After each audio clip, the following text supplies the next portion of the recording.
Ladies and gentlemen, thank you for being here today. It's a privilege to stand before you to discuss one of the most influential, controversial, and widely recognized figures of the 21st century, Donald John Trump. His name evokes strong opinions, admiration from some, criticism from others. But one thing is certain, his impact on American life politically, economically, and culturally is undeniable. From a real estate magnate and television personality to the 45th President of the United States, Donald Trump's journey is a unique and complex story in the American narrative, whether one views him as a champion of the people or a divisive leader. His life history deserves thoughtful reflection and understanding. Donald John Trump was born on June 14, 1946, in Queens, New York City. He was the fourth of 5 children of Fred and Mary Ann Trump. His father, Fred, was a successful real estate developer who built and managed residential buildings in the boroughs of New York, particularly in Brooklyn and Queens. From an early age, Donald Trump was immersed in the world of business, learning firsthand the principles of real estate, negotiation, and ambition. He attended the Q Forest School before being sent to the New York Military Academy at age 13. It was at the academy where he began to develop leadership skills and a competitive spirit. After graduating, he spent 2 years at Fordham University and then transferred to the Wharton School at the University of Pennsylvania, where he graduated with a degree in economics in 1968. Even during his college years, Trump began working at his father's real estate company, which at the time was named Elizabeth Trump and Son, with an eye on larger markets and bigger opportunities. He persuaded his father to expand the business into Manhattan. He saw a different vision for the company, one of grandeur, luxury, and central visibility. His first major project was the transformation of the old Commodore Hotel into the Grand Hyatt in 1980. It was a risky venture that involved a complicated deal with the city government and private investors, but it proved successful and helped establish Donald Trump as a rising force in New York real estate. From there, Trump branded himself aggressively. He built the now iconic Trump Tower on Fifth Avenue, a gleaming skyscraper of brass and glass that housed his offices and a luxury residence. He attached his name to everything: condominiums, casinos, airlines, steaks, water, even a university. His developments were often marked by opulence and extravagance, and the Trump name itself became synonymous with luxury and high living. During the 1980s, he rose to national fame, appearing frequently in tabloids, business magazines, and television interviews. In 1987, he published his first book, The Art of the Deal, which became a bestseller and further cemented his image. As a savvy dealmaker and bold businessman, however, the 1990s were less kind to Donald Trump. He had overextended himself financially, accumulating massive debt through over-leveraged projects and struggling casinos in Atlantic City. His business empire flirted with collapse. Several of his businesses, particularly the casinos, filed for bankruptcy, and he was forced to relinquish control of some assets. Still, Trump proved resilient. He managed to restructure his debts, reorganize his companies, and slowly rebuild. He also began to shift away from direct ownership of properties to licensing his name, allowing developers to use the Trump brand for a fee, thereby reducing risk while expanding his influence. By the early 2000s, Trump was back in the public, and not just as a real estate mogul, but as a media personality. In 2004, NBC launched The Apprentice, a reality show in which contestants competed for a management job within the Trump organization. With its dramatic boardroom scenes and the iconic phrase, "You're fired," the show became a cultural phenomenon. It introduced Trump to millions of Americans who had little familiarity with his business career.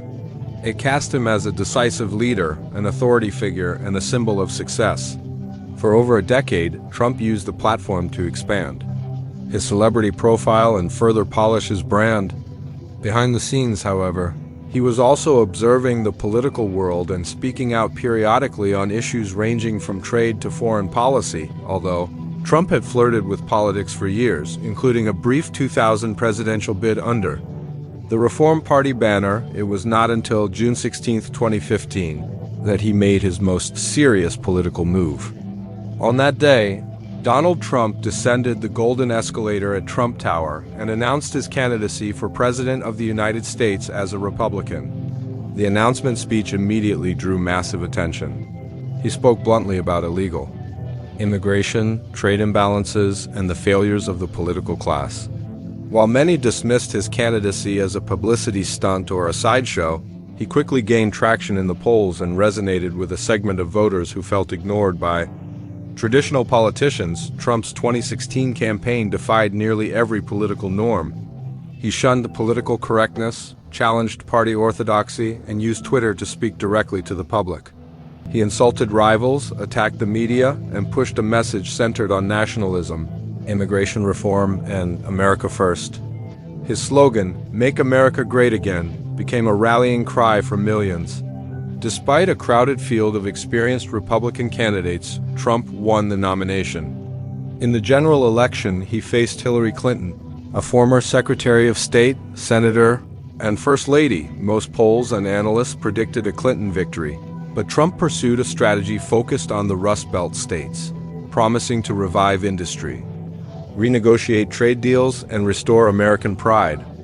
On November 8, 2016, in one of the most stunning political upsets in U.S. history, Donald Trump won the presidency. As president, Donald Trump brought an unorthodox style to the White House. He relied heavily on social media to communicate, often bypassing traditional press channels.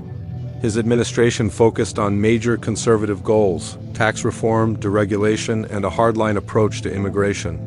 In December 2017, he signed into law the Tax Cuts and Jobs Act, which lowered corporate tax rates and aimed to stimulate growth. He also began construction on a border wall, increased immigration enforcement, and enacted travel bans on several majority Muslim countries.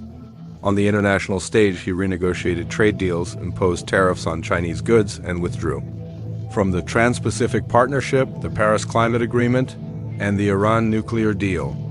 He also met with North Korean leader Kim Jong-un in a historic, though ultimately inconclusive, summit. Trump appointed 3 justices to the U.S. Supreme Court: Neil Gorsuch, Brett Kavanaugh, and Amy Coney Barrett, shifting the court significantly to the right. He rolled back environmental protections, expanded energy development, and cut regulations across federal agencies. His administration also emphasized law and order, particularly during nationwide protests following police killings of Black Americans. At the same time, his presidency was frequently engulfed in controversy and division. Investigations into Russian interference in the 2016 election led to the appointment of special counsel Robert Mueller. While the Mueller report did not conclude that Trump conspired with Russia, it outlined several instances of potential obstruction of justice. In December 2019, Trump was impeached by the House of Representatives on charges of abuse of power and obstruction of Congress related to his request that Ukraine investigate Joe Biden, a potential 2020 opponent. He was acquitted by the Senate in early 2020. Soon after, the COVID-19 pandemic became the dominant issue in his presidency. The Trump administration's response to the pandemic was widely debated. While Operation Warp Speed helped accelerate vaccine development, the early months of the crisis were marked by mixed messaging, political infighting, and widespread disruption. In the 2020 election, Trump faced Joe Biden, a longtime senator and former vice president. The election, held during a pandemic, featured record mail-in voting and intense polarization. Trump lost both the popular vote and the Electoral College, but he refused to concede, claiming widespread voter fraud without providing credible evidence. These claims culminated in the events of January 6, 2021, when a mob of Trump supporters stormed the U.S. Capitol as Congress convened to certify the election results. The riot resulted in deaths, injuries, and a national crisis. Trump was impeached a second time, this time for inciting an insurrection, making him the first president in history to be impeached twice. He was acquitted by the Senate once again. After leaving office, Donald Trump remained an active and influential force in American politics. He continued to hold rallies, endorse candidates, and shape the Republican Party in his image. His influence persisted in state and local races, and many GOP candidates adopted his rhetoric and positions. Despite facing multiple legal challenges, including investigations into his business practices and actions during and after the 2020 election, Trump announced in late 2022 that he would run again for president in 2024. Trump's legacy remains hotly debated. His supporters see him as a champion of forgotten Americans, a businessman who disrupted a corrupt political establishment, and a leader who kept his promises. His critics argue that he undermined democratic institutions, promoted falsehoods, and inflamed social tensions. Regardless of where one stands, his presidency and broader career have left a profound mark on American life. Donald Trump is more than a political figure. He is a phenomenon that speaks to deeper currents in American society.